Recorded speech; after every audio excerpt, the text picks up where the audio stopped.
সুপ্রিয় দর্শক, Bashir two news ট্রাভেলের অ্যানাদার ব্লকে আপনাদের স্বাগতম। আজকে আমরা রয়েছি পৃথিবীর দীর্ঘতম সমুদ্র সৈকত কক্সবাজার সমুদ্র সৈকতে। কক্সবাজার সমুদ্র সৈকতে আজকে হচ্ছে ঈদ উল আজহার পরের দিন। অনেক পর্যটকের উপস্থিতি লক্ষ্য করা যাচ্ছে। আমরা আছি অবশ্যই, এটা হচ্ছে ডলফিন ব্রিজ। ডলফিন ব্রিজ হচ্ছে শহরে ঢোকার সময় যেই ব্রিজটি পড়ে সেটি হচ্ছে ডলফিন ব্রিজ। এটি হচ্ছে ডলফিন ব্রিজ থেকে মেরিন ড্রাইভের যে রুট, এটি হচ্ছে মেরিন ড্রাইভের রুটটি। এই মেরিন ড্রাইভের রুট হয়ে যেই ব্রিজের পার রয়েছে, সেই ব্রিজের পাড়ে রয়েছে আমরা। আসলে মূল যে ব্রিজটি, ওই পাশটা হচ্ছে মূল ব্রিজ। মূল ব্রিজ থেকে আমরা একটু সাইডে অবস্থান করছি, যার কারণে এখানে লোকজনের কিছু কমতি রয়েছে, কিন্তু মূল ব্রিজে আসলে প্রচুর লোকজন রয়েছে। আসলে কক্সবাজারে বেসিক্যালি বিচ কেন্দ্রিক তিনটি পয়েন্ট রয়েছে। একটি হচ্ছে আপনার সুগন্ধা পয়েন্ট, লাবণী পয়েন্ট, আরেকটা হচ্ছে ডলফিন পয়েন্ট। আর আমরা হচ্ছে ডলফিন পয়েন্টে অবস্থান করছি। ডলফিন পয়েন্টের একদম এটা কি বলে, এটা হচ্ছে দক্ষিণ কর্নারে রয়েছে। এই যে দেখুন কত সুন্দর বিচ। এই বিচে সমুদ্রের বিচের অবস্থানটা হচ্ছে এরকম যে যতই দেখেন আপনার মন ভরবে না। অসাধারণ সুন্দর প্রাকৃতিক দৃশ্য, সমুদ্রের গর্জন, সব মিলিয়ে অসাধারণ একটি পরিবেশ। অসংখ্য পর্যটকদের উপস্থিতি এখানে লক্ষ্য করা যাচ্ছে। সূর্য অস্ত, বিশেষ করে এই টাইমে যারা এই বিচে আসেন তারা বেসিক্যালি সূর্য অস্তটাই দেখতে আসেন। এই যে দেখুন সূর্য অস্ত যাবে কিছুক্ষণ পরেই। এই তার সূর্য এই সমুদ্রের মাঝে ডুবে যাবে, তার অস্তনির্মিত অবস্থানটাকে আমরা দেখতে পারবো। অসাধারণ সুন্দর। আসলে ঈদের পরের দিন, কোরবানি ঈদের জাস্ট একদিন পরে, গতকালকে ঈদ ছিল, আজকে ঈদের পরের দিন আমরা খবর নিয়েছি। এখানকার মোটেল যেগুলো রয়েছে, হোটেলগুলো আসলে ম্যাক্সিমাম হোটেলে প্রায় বুকিং রয়েছে।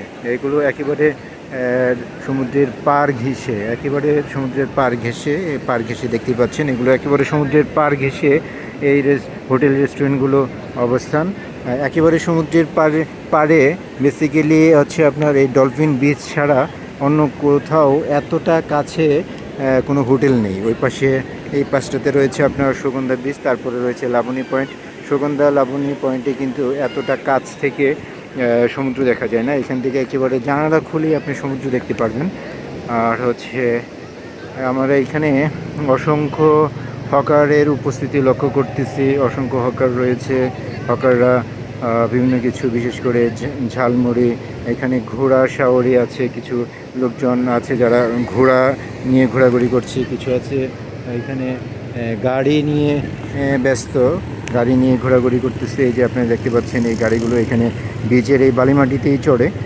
তবে কক্সবাজার বিচে যারা আসবেন এবং যারা এই ধরনের রাইডগুলো চড়বেন, তাদের অবশ্যই আপনারা ওদের সাথে দরদাম করে নেবেন। ঘোড়ায় চড়েন কিংবা রাইডে চড়েন কিংবা এই যে সিট যেগুলো আছে, যে সিটগুলোতে আপনারা বসবেন, অবশ্যই ওদের সাথে কথা বলে দরদাম করে তারপরে আপনারা সিট নির্ধারণ করবেন। তা না হলে আসলে একটু সমস্যাই, কারণ ওরা দরদাম না করে উঠলে তখন এটা দেখা যাবে যে ওরা উল্টাপাল্টা প্রাইস বলবে। এই চেয়ারগুলো সাধারণত 30 থেকে 40 টাকার মধ্যে হয়। দরদাম না করলে ওরা 40, 50, 60 টাকা এক একজনের কাছ থেকে এক এক ধরনের প্রাইস চায়। এই যে গাড়িগুলো দেখতে পাচ্ছেন, এই গাড়িগুলো ওরা সাধারণত একটা নির্দিষ্ট এরিয়া দেখায়, ওই নির্দিষ্ট এরিয়া থেকে ঘুরে আসবে। তো ওই ঘুরে আসার জন্য ওরা 50 থেকে 100 টাকা, 150 টাকা, 200 টাকা এক একজনের কাছে এক এক ধরনের ডিমান্ড করে। ওই ডিমান্ড অনুযায়ী ওরা এই জিনিসগুলো নিয়ে থাকে। এই যে দেখতে পাচ্ছেন এখানে হচ্ছে রাবারগুলো, চাকা কিংবা এগুলো সাঁতার কাটার জন্য এগুলো নেওয়াটাই হচ্ছে সেফটি।